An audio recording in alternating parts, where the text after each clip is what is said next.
¿Le ha pasado que desea leer un libro y la sinopsis o una reseña del mismo no bastan para decidirse? A mí me pasa constantemente, y por ello decidí comenzar este canal. En este canal no leo obras completas. Mi objetivo es que usted, como receptor, se haga a una idea del estilo de escritura y de historia que se manifiesta en cada obra literaria que leo. Así, lo que pretendo es dejar sembrada una semilla y usted decide si se anima o no a leer la obra completa. Obviamente quedan demasiados títulos por fuera. Solo leo los fragmentos de algunos de los libros que tengo a mano. Espero que disfrute este espacio y que le dé una luz para tomar una decisión de su próximo libro a leer. Hoy traigo para ustedes la segunda entrega del libro de Juan Villoro, Safari Accidental. En esta ocasión, del capítulo número 1, Familia y Multitudes, la crónica Retrato de Grupo, 100 millones de mexicanos. Solo es real lo que se siente. Cada minuto nacen 4 mexicanos. En lo que se lee esta crónica, suministraremos suficientes bebés para llenar un auditorio. Hoy, 16 de septiembre de 2001, el país hispanohablante más poblado celebra su Día Nacional y se acerca a la cifra mágica de 100 millones. O quizá ya la rebasó. El Consejo Nacional de Población afirma que somos 101 millones y el Instituto Nacional de Estadística anuncia que al final del año llegaremos a 100. ¿A quién le creemos? La verdad sea dicha, nunca hemos sido afectos a la precisión. El mexicano discreto considera de pésimo gusto eso de andar contándose, y el mexicano paranoico cree que el gobierno manipula las cifras para engrandecer sus logros y mitigar sus daños. En la ciudad de Aguascalientes, un edificio de cristal custodia las cifras de un centro con suficientes nombres para prometer certezas. El Instituto Nacional de Estadística, Geografía e Informática. El iglú rectangular interrumpe el paisaje desértico como un monumento a la eficiencia inescrutable. Al acercarse a las ventanas polarizadas, el curioso no ve otra cosa que su rostro. A unas calles de ahí se encuentra el Mesón del Borrego, una cantina que invita a contradecir con desparpajo cualquier dato oficial. Varios siglos de cultura autoritaria nos acostumbraron a confiar más en lo que dicen los taxistas que en lo que informan las instituciones. Al compás de los mariachis y el tequila, escogemos cómo somos. Aceptemos, para fines de este texto, la cifra de 100 millones y procedamos al retrato de conjunto, lo cual lleva a ciertos interrogantes. ¿Realmente tenemos un alma común? Y de ser así, ¿vale la pena conocerla? La cultura mexicana ha dedicado algunas de sus mejores páginas a indagar la identidad nacional. De La querella de México en 1915, de Martín Luis Guzmán, a La sangre y la tinta de 1999, de Roger Bartra, la inteligencia vernácula ha buscado las señas de su diferencia. El saldo más conocido de este empeño es El laberinto de la soledad, de Octavio Paz, publicado en 1950. Durante casi un siglo, el retrato hablado del Homo Mexicanus fue el siguiente.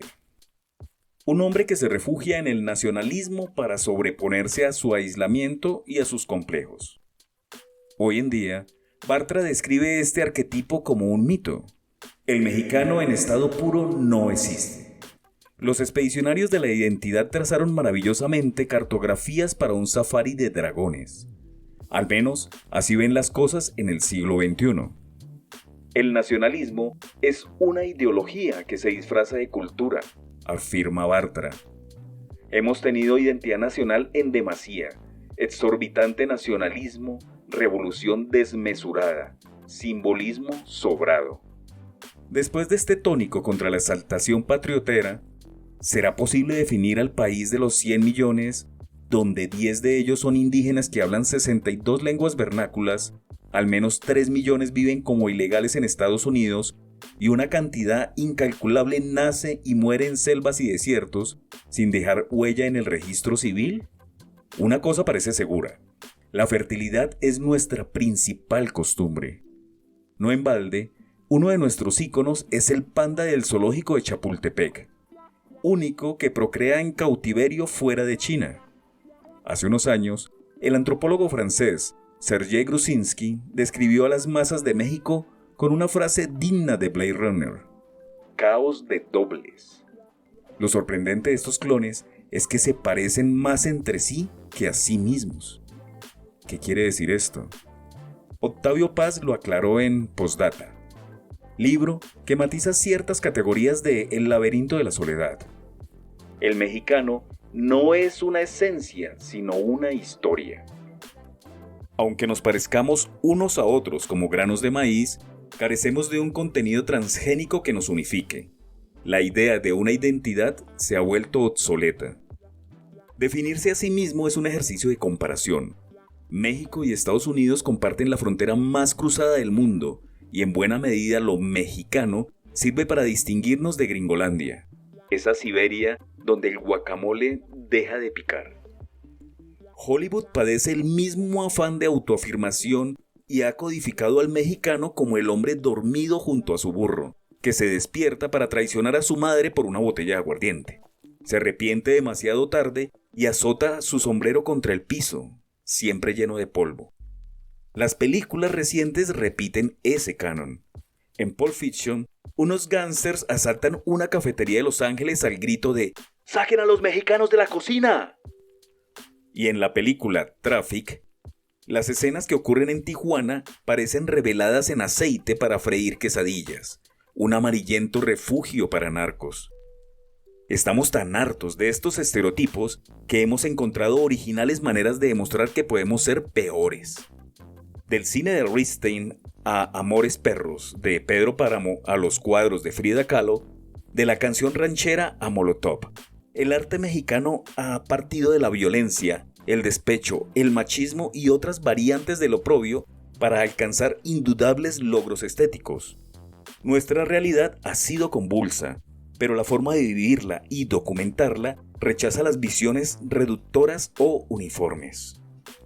Curiosamente, lo genuino suele venir de lejos. Lo mexicano es más un estado de ánimo que una denominación de origen, según demuestran los japoneses que envasan sus tequilas en inventivos dioses de piedra. Alberto Barrera, poeta y narrador venezolano, llegó a México para darle un sesgo político a la telenovela y renovar el arte de hacer llorar con Nada Personal. En estos momentos se ocupa de dos proezas: dejar de fumar y crear un drama que aborde sin prejuicios la cuestión indígena. México es en gran parte responsable de la educación sentimental de los latinoamericanos. Comenta con la mirada de quien busca humos y ceniceros en las mesas aledañas. Una vez, mientras cenaba en su restaurante en Estados Unidos, se me acercó un mesonero y me anunció que también él era venezolano. Me dijo que para combatir la nostalgia cada noche oía nuestra música. ¿Qué escuchas?, pregunté. Pedro Infante, respondió con patriota seguridad. La canción ranchera es tan bogotana como caraqueña. A fin de cuentas, solo lo que se siente es real. México es una potencia en la exportación de telenovelas. ¿Cómo se explica nuestra inclinación a sufrir en 150 capítulos? Ustedes no entienden la vida sin el melodrama. Barrera habla con la voz de un piloto que conoce las turbulencias del tema. Han construido una imagen que puede juntar sin ningún pudor el ícono del macho de bigote y sombrero con el derroche de llanto más asombroso. En México, lo cursi es esencialmente masculino. Las canciones de José Alfredo Jiménez no ofrecen melancolía en el terreno amoroso, sino un azote desafiante. El amante abandonado pide beber para todo el año. El macho que se siente vejado si no recibe el primer plato de arroz en su casa, acepta en la canción ranchera su derrota ante los elementos: la Virgen de Guadalupe, su madre y su esposa. En ese orden. Sufre mucho y jamás pide perdón. Del otro lado del espectro, le responde la voz feminista de Paquita la del barrio. 3 veces te engañé, la primera por coraje, la segunda por capricho, la tercera por placer. Las emociones mexicanas llegan al arte en forma cada vez menos típica, según se comprueba en las novelas de Sergio Pitol, los óleos de Vicente Rojo, las instalaciones de Gabriel Orozco y aún en las artesanías, de las guitarras de parachos a las Fender Telecaster fabricadas en Mexicali. No es casual que en esta región de las culturas cruzadas el más famoso de nuestros paisanos sea anónimo. En lugar de la selva lacadona, el subcomandante Marcos afila el machete y las palabras. No hay un rostro bajo la máscara. Las máscaras son la identidad. Obedientes e insumisos. Conocí a Manuel Lapuente, ex entrenador de la Selección Nacional de Fútbol, en una reunión para preparar un programa de la serie de televisión Zona Abierta. Sobre la mesa de una cafetería, Lapuente reprodujo la jugada fatal con que Alemania eliminó a México en Francia 98. Los sobres de sacarina eran alemanes y los de azúcar mexicanos. En esa situación le pregunté qué virtud apreciaba más en el futbolista nacional. Lapuente, que conoce como pocos la idiosincrasia de nuestros atletas, respondió sin despegar la vista del sobre que representaba al cabrito arellano: la obediencia. Confronté esta opinión con el entrenador argentino Ángel Capa, quien sufrió una temporada al frente del Atlante. Lapuente tiene razón. El futbolista mexicano no interioriza como suya las indicaciones del técnico. Funciona mejor con órdenes concretas. Para Rodolfo Roth, exgerente de los hoteles Camino Real, la virtud cardinal de las recamareras y los meseros es la misma que la de los futbolistas. El mexicano es muy disciplinado y confiable, pero le tienes que decir qué hacer. Si le deja la iniciativa, se pone muy nervioso.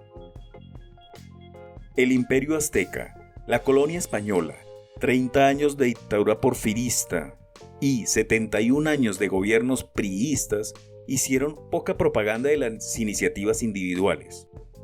Cuando estudiaba la carrera de sociología, un maestro nos adiestraba así para los estudios de campo.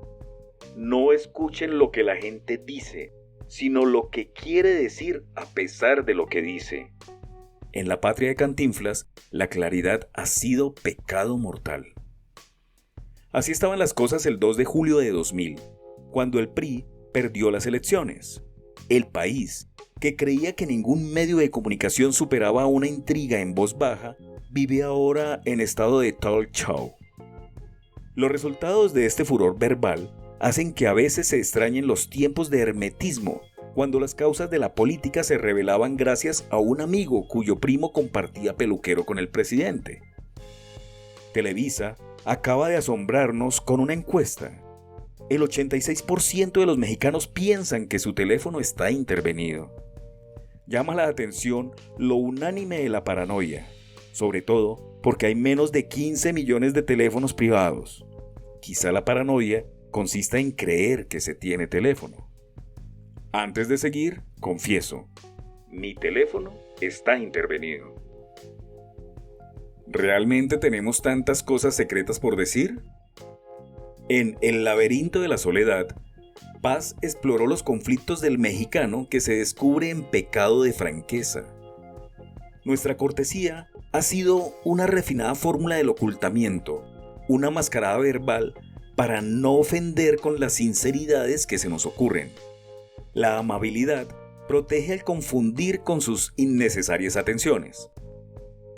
Hace poco le pregunté por la calle del Licenciado Verdad a un bailarín azteca que bebía Gatorade en la explanada del Templo Mayor. No sé, contestó con incomodidad. ¿No se le ofrece otra calle?, agregó solícito. El refrán, lo cortés no quita lo Cuauhtémoc, captura el sentido criollo de nuestra urbanidad. Somos amables pero valientes, es decir, decimos con gentileza lo que no nos preguntan. Hasta hace unos años, las encuestas reflejaban nuestra renuencia a opinar por cuenta propia. Los mexicanos hablaban de un modo y votaban de otro. En las elecciones a la presidencia de 1988, a contrapelo de los sondeos, hubo una avalancha de votos en favor de Cuauhtémoc Cárdenas. fue el último momento en que las mayorías actuaron sin ser anticipadas por las encuestas. Hoy en día, el país de los solitarios a los que Paz diagnosticó laberintitis es un desmadre en el que no se calla nadie. Tal vez por eso 86% de nosotros tememos que nos hayan escuchado. Para protegernos de nuestras verdades, hemos acudido al humor. Resulta lógico que el país sea pródigo en caricaturistas como Rafael Barajas, el Fisgón. John Lennon dijo que la gente que más sufre es la que tiene mejor sentido del humor. Si esto es cierto, los mexicanos somos una superpotencia humorística. En la sala de su casa, rodeado de esqueletos de cartón y Carlos Salinas en miniatura, comenta con la severidad propia del humorista. Un tejido de cacicazgos cuyas raíces se remontan al universo prehispánico, una cultura de la corrupción que viene de la colonia y las desigualdades sociales más brutales son algunas de las constantes de la vida del mexicano. A esto hay que agregarle una élite financiera delincuencial, 71 años de PRI y finalmente un presidente que fue gerente de la Coca-Cola. Ante este panorama hay que preguntarse, ¿por qué se ríe el mexicano? La respuesta es sencilla, porque no le queda de otra. No es posible soportar tanta chingadera sin sentido del humor.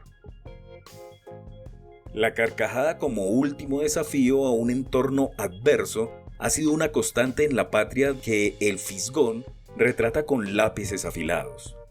El Fausto mexicano, agrega, llama al diablo para venderle el alma solo para descubrir que el diablo ya la tiene hipotecada y no está dispuesto a darle nada a cambio.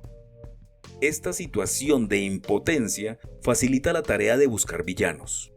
Los grandes humoristas del país son los altos funcionarios. Aquí, los políticos son cínicos desde tiempos de la colonia y se parecen cada vez más a sus caricaturas. Instrucciones para ser mexicano.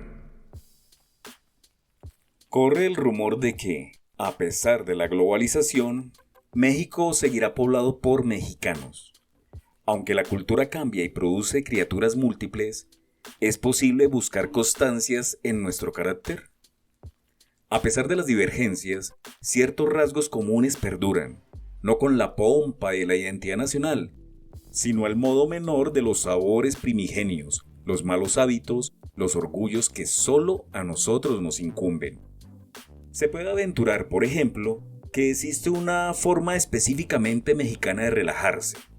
El yoga azteca incluye oír mariachis durante 6 horas, recibir toques eléctricos, comer chiles que hacen sudar la coronilla y pelearse cuchillo en mano por el privilegio de pagar la cuenta. No en todas partes esto se considera divertido, pero nada sería tan simplista como afirmar que nos vanagloriamos de nuestra personalidad. El autoescarnio es uno de nuestros signos. Hacer algo a la mexicana o a valor mexicano nunca es positivo. Sea como fuere, la búsqueda del mexicano parece una excursión terminada. Espero que estemos ante un capítulo cerrado, dice Roger Bartra. A diferencia de otros países de América Latina, México se sacudió con una revolución muy violenta. Las ruinas tuvieron que ser interpretadas en un proceso de reconstrucción de la identidad. La revolución de 1910 fue un catalizador que convocó a un personaje nacional. Así se construyó una máscara que duró el resto del siglo y que ya es innecesaria. Resignados a no encontrar al Homo Mexicanus, podemos al menos compartir ciertas afinidades. A los 33 años, poco antes de morir, Ramón López Velarde compuso el largo poema La suave patria, que Borges memorizó por entero.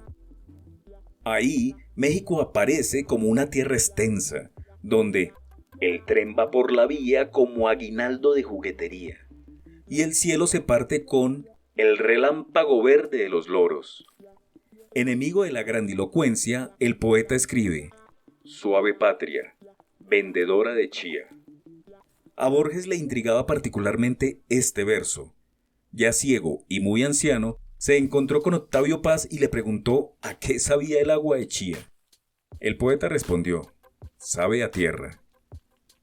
La escena sugiere una parábola. Durante un siglo, los mexicanos buscaron un país esencial, sin advertir que lo bebían a diario. Espero hayan disfrutado la lectura de este corto fragmento del primer capítulo de nuestro libro.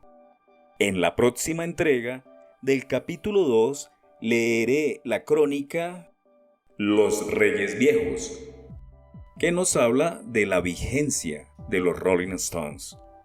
Y también leeré la crónica La Destrucción Tranquila, donde nos habla la visita de la muy legendaria y conocida esposa de John Lennon, Yoko Ono, durante su visita a México.